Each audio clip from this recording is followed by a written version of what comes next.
পিতার কাছে প্রার্থনা করে, পিতা এর মধ্যে দুষ্টু আছে ওটাকে বের করে দেন, আর এই জন্য খুব সুন্দর হয়ে থাকে, সুন্দর পড়াশোনা করে, সুন্দর কথাবার্তা হবে, কাউকে খারাপ ব্যবহার যেন না করে। কিন্তু এই মারতে গেলে হবে নি, কি হবে মারতে গেলে?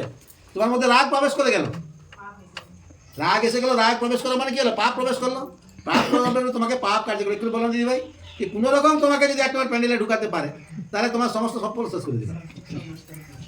এই জন্য নিজেদের খুব সতর্ক থাকতে হবে যে দিয়াবল কখন কোন চাতুরির দ্বারা তোমাকে কোন পথে নিয়ে যাবে, সেদিক থেকে সর্বদা যেন আমরা মনে রাখি, আর ঈশ্বরকে যে প্রার্থনা করতে থাকি, আর সর্বদা ঈশ্বরকে বিশ্বাস করি।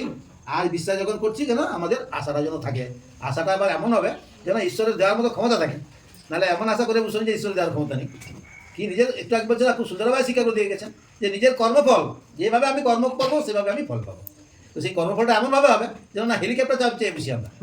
হ্যাঁ, তো আমার হাতে তো আজকে এতটাই দিল। পরমেশ্বর থেকে ধন্যবাদ, নাম থেকে পরমেশ্বর।